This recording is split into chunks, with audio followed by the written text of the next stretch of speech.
Bem, ela arrasou também, está muito bem caracterizada. Tá linda. E amanhã é Dia das Crianças e a gente sabe que educar os pequenos é um desafio, principalmente nos dias de hoje, com tanta influência da internet e das redes sociais no comportamento das crianças. É um grande desafio, né, Michele? Quando o assunto é disciplina, minha gente, os pais ficam super em dúvida sobre como é que a gente deve impor os limites de forma saudável. Para falar sobre isso, para nos dar orientações, a gente vai receber aqui no estúdio a psicóloga Carline Farias, que é especialista nessa questão do comportamento infantil e adolescente. Carline, bom dia, muito obrigada por ter aceito o nosso convite. Eu queria que você começasse falando realmente com tantas mudanças tecnológicas e tudo mais, o comportamento dos pais também muda, né? Evolui junto, né? Como é que a gente impõe aí limites nessa galerinha? Bom dia, Ariana. Bom dia, Michele. Bom dia, pessoal de casa. Gente, esses desafios eu acho que são talvez uma das maiores demandas que vem sendo questionadas em relação às práticas parentais, né? Tipo, como é que a gente faz com tantos estímulos, com tantas possibilidades, com tantos... E acho interessante, Eliane, quando você fala impor limites, eu acho que talvez a reflexão já começa daí. Será que limites a gente impõe ou a gente constrói? Bom questionamento. Quando a gente pensa numa educação respeitosa, trazer à tona as práticas, as relações que a gente tem com as crianças, partem de um princípio básico em relação a observar a criança como um sujeito de direito. Porque por muito tempo a criança ela foi vista como alguém que era... né? Ali eu tenho direito para mandar fazer o que eu quero. Eu sou pai, eu sou a mãe, vai ser do meu jeito, tem que ser. E, gente, pensar sobre isso não quer dizer que a gente vai soltar a corda e largar a mão e que a criança ela vai escolher, não. Nós somos os adultos os responsáveis e os detentores dessa percepção. Então, uma mediação saudável se traz desse convite à interação. Isso não quer dizer que a criança vai mandar. Então, pensar sobre essa perspectiva, eu acho que é um ponto de partida importante. Ah, Carline, mas a criança tem que obedecer. Será? Obedecer, gente, é se submeter. Então, quando a gente pensa... né? E se a gente olhar direitinho, a criança ela só faz o que ela quer, igual assim o adulto.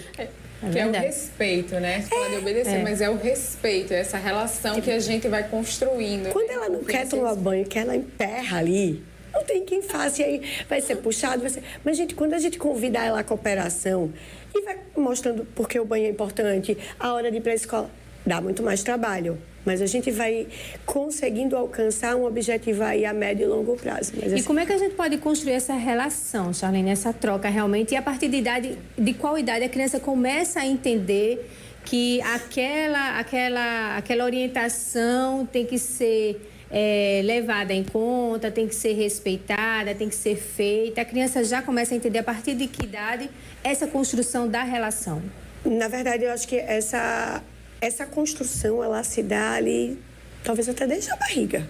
A gente pode estreitar essa comunicação, porque antes da gente pensar em orientar, em querer uma conexão saudável com o filho, a gente precisa construir a base ali do nosso terreno para que o alicerce da casa ele seja fortalecido.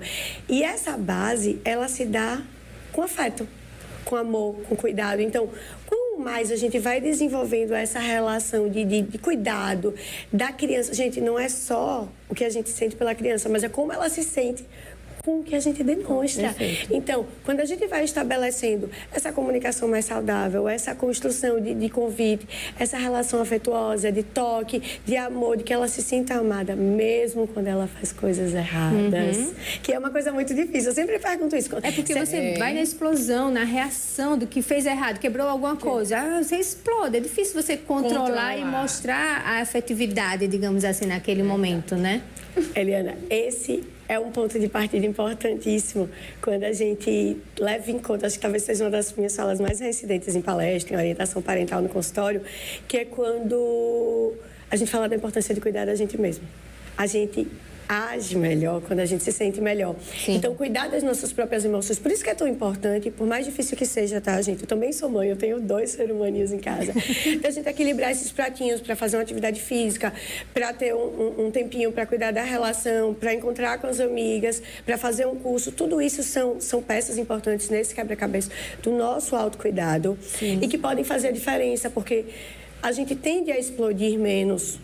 Exato. Quando a gente está bem, quando a gente está mais regulado, quando a gente tem tido um tempinho para a gente. Então, esse é um ponto de partida importante. A gente cuida da gente para cuidar do outro. E isso a gente vai começando a olhar a criança com olhos de empatia mesmo. Porque como você perguntou, mas a partir de que idade? Isso. Então, tem uma região do cérebro aqui na frente que chama o córtex pré-frontal. Ele começa a ser estruturado a partir ali dos 4 anos. Então, antes disso, é muito difícil a gente esperar que a criança ela tenha um pensamento racional. Mas eu disse que não era para pular ali. Aquele não que a gente dá quando a criança está aprendendo a andar. Não. Quanto mais não, mais ela faz. Quanto mais não, mais ela faz.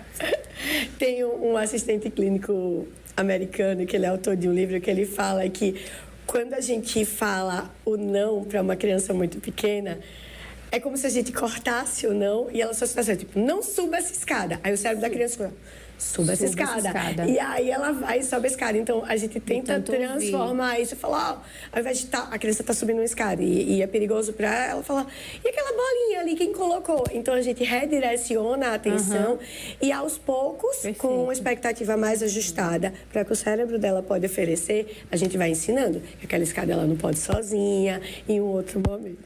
Tem uma que a gente falou agora do não, ela tem 4 anos, a Alice. E ela já passou dessa fase, ela fez 4 anos agora e ela já passou dessa fase oral. Mas ela tá tudo lambendo, ela lambe a parede, ela lambe o pé, ela lambe o chão, acha que é um cachorro. E eu digo, não pode, Alice, todo mundo não pode, já tem uns 10 dias, não pode. Quanto mais não a gente diz a ela, mas ela faz. Eu digo, já não sei o que eu faço. O que eu faço para ela parar de lamber o chão? Então, uma estratégia legal que a gente pode tentar acessar é, ao invés de a gente ficar focando no que não é para fazer, mostrar interesse em outras coisas. Por exemplo, se ela tá lambendo o chão e você quer que ela pare, a gente fica, às vezes, cai na armadilha de achar que se a gente não ensinar naquela hora, não vai aprender. Não, mas ela precisa, e realmente ela precisa, não é nada de higiênico ficar lambendo o chão. Só que naquele momento, o cérebro dela vai o quê? Para o que dá mais prazer para ela, para o que é mais divertido. E aí a gente convida ela para fazer uma outra brincadeira. Então, por exemplo, pensa comigo. Se você sentar no chão e começar a brincar com outra coisa, se você chutar uma bola e falar, filha, você consegue chutar a bola desse jeito? Vai desviar a atenção A gente dela. convida o cérebro dela para algo mais prazeroso, para ter ali uma compatibilidade. Ô, Carlene, só para a gente encerrar, você falou dessa questão dos pais se conhecerem. A gente vem muito de uma geração que diz assim, na minha época bastava meu pai olhar para mim, que eu já sabia que estava tudo errado. E a gente acaba trazendo essa carga negativa para os dias de hoje para educar os nossos filhos. É preciso que a gente esteja muito atento a essa evolução de como educar os nossos filhos para que a gente não repita o comportamento. Tem muita gente que ainda acha que a palmada pode resolver. Assim, cada um cria o filho do jeito que quer, mas assim, na minha percepção, eu acho que a palmada, hoje em dia, inclusive, já é tida como uma violência, né? Sim. Existe a lei da palmada, né? Então, a gente tem que ficar muito atento também para não trazer toda essa carga e tentar realmente corrigir os erros da nossa educação, se é que há erros, né, dos pais em relação a isso, para que não se repita e a gente tenha aí uma educação mais saudável, a gente pode dizer? Sim, saudável, respeitosa, né? Talvez um pensamento importante seja pensar que os nossos pais, eles fizeram o melhor que eles podiam com o que eles tinham.